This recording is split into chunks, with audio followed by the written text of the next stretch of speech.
Very much. You're welcome. Kenneth said exactly the same thing. So Yeah. Empire Magazine Australia or Empire Yes, Magazine? Australia. Wow, We're affiliated with the English one. Okay, yeah. Cool. And we kind of use some of their stuff Yeah. over here, and we're dealing with them all the time. Right. Our own little, Yeah. No, epic. I love Empire. Yeah. It's a good mag. It is. It's a good place to work. Yeah. Cool. How's it all been going?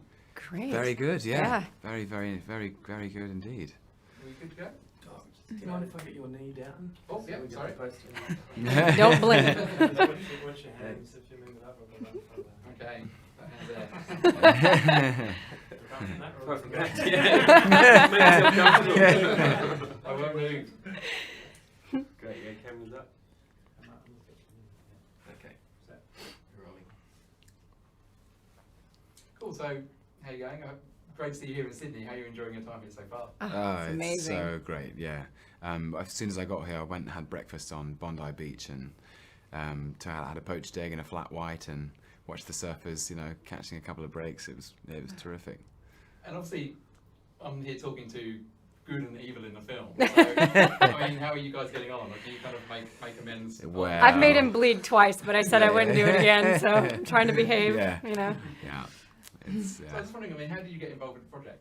I went to an audition and I had researched a little bit before, and I thought, I could play this character. And I went to an audition, and Ken at the time was in Sweden, and I had a Skype conversation with him. Went to Marvel, got a prank played on me, and then they said I had the part. So it was very, very Marvel-y. Yes. And how about you, Tom? I first auditioned in January in 2009, and like every other blonde English-speaking actor over 6 foot in the world, and I sort of got quite far down the line, and I actually tested for the part of Thor, but I was later told by the producers that I was always being considered for Loki, but they just wanted to see me in to balance out the casting process.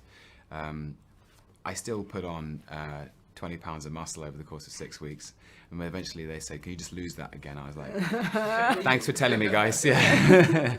But it all worked out always around because Chris is absolutely magnificent as Thor. I just couldn't have done what he's done, and then I got cast in beginning of May 2009. Yeah, it's a great part, I mean, and how did you both find working on Thor? Because obviously this is a huge project. Yeah. Green screens galore, I'm sure, and you're working in 3D, special effects, massive cast. I mean, how was it? Fun. Just I mean, I don't know any other words to Yeah, describe it because it it was a great adventure.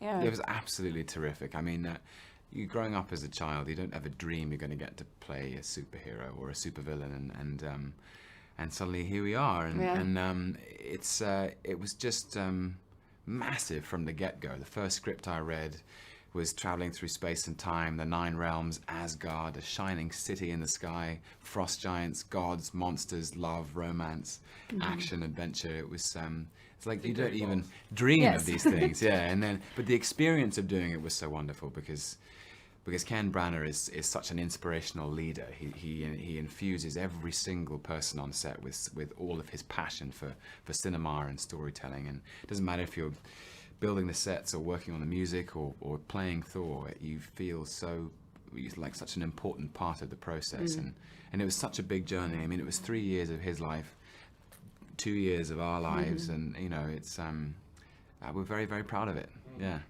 And I guess that's good because obviously you'll be under a certain amount of scrutiny and pressure from Marvel fans and comic book fans. Have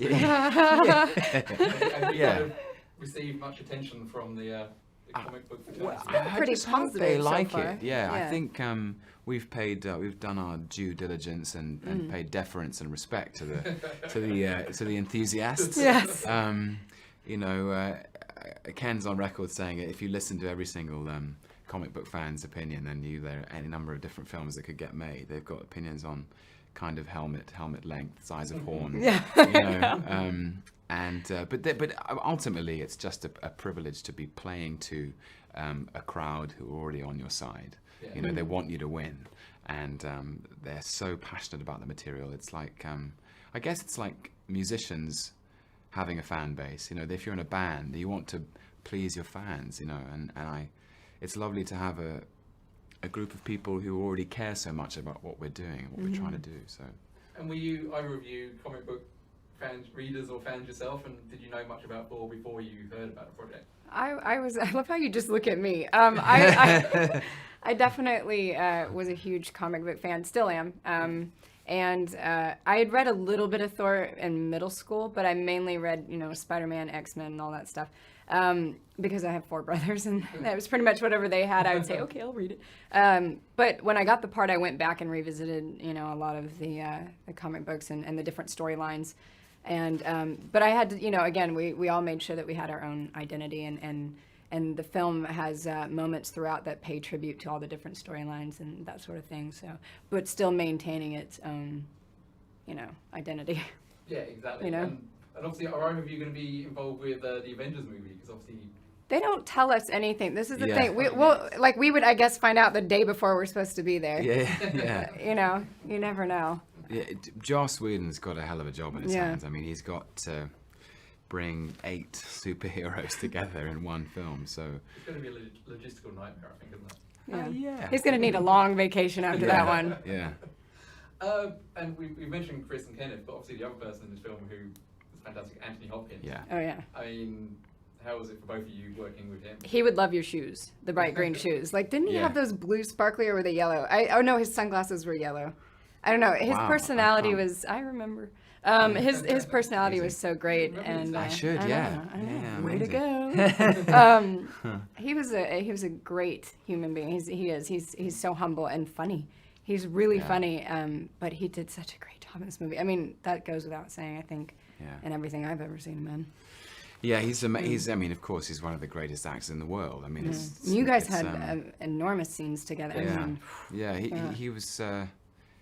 He was so kind to me. I don't know quite why, in a way, but I think he just is an enormously generous, big-hearted man. And for whatever reason, I think he recognised that I was a young Brit and it was my first time in Hollywood, and he's been there before, and he made me feel at ease immediately. And bizarrely enough, he'd seen the television series that I'd done with Ken called Wallander.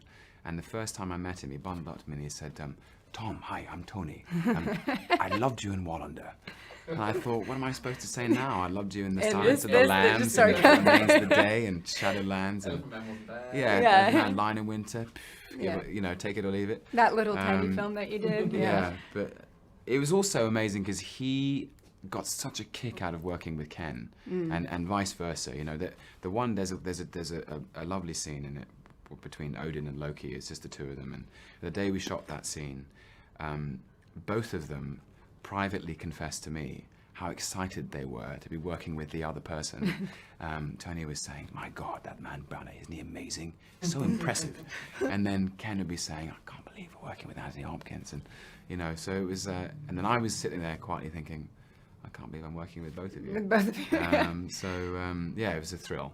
But how did you find the Hollywood experience compared with working in England? Well, it was so odd because there were so many Brits on it. Ken I'd worked with before, and Harris Amberlukos, the brilliant cinematographer, is from around the corner in London from where I live, and Peter Cavacuti, the camera operator, was also from Camden, and Alex Byrne lives in Bath in England. So it was a weird sort of like Brits abroad experience. But it was wonderful, and we were on.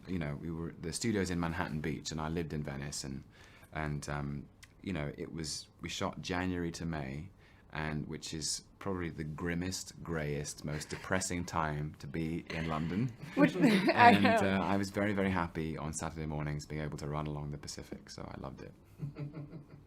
And how did you enjoy the shoot? I mean, what was your favourite memory of the shoot? Oh gosh, I actually really, really enjoyed all the training we did together, all of us together beforehand, and I think the Jotunheim battle was pretty exciting. Yeah, it was really fun. I mean, it was. I think that fight sequence was probably like at first was about 25 minutes long. It had to have been. We shot that thing for 2 weeks. Yeah, the first thing we shot. That's gonna be all the DVD extra, by the way, probably. Yeah, it was a hell of a first day. Yeah. It was so much fun. I mean, we started big. Ken's like, might as well get this out of the way. And so we're like, oh, okay. And obviously, I guess a lot of it was green screen work. Yeah. when you're in the land of the gods. But obviously you're wearing these costumes. I mean, was that something that made you get straight into character, wearing these amazing costumes? Absolutely, yeah. I mean, I've been talking about the costumes, and Alexandra Byrne, who designed them, is did an incredible job on them. I think she's so true to the images in the comics, and but also they have their own elegance and grace and power, and clothes influence how you feel. You know, when you get up in the morning and you put on a t-shirt and a pair of shorts, you go to the beach, or you put on a suit, you're going to a nice party, and or if you put on a pair of satanic horns, you feel like being pretty nasty to people. And you know, they make you stand up straighter. You had Yes. to wear all these corsets and armbands and I know. rib cracking things. Rib cracking devices. Yeah. Sounds like fun. Yes. Well, look, thank you so much for your time. Oh, thanks, Dave. Thank you. very Thanks, much. Dave. Bye. Cool. Great.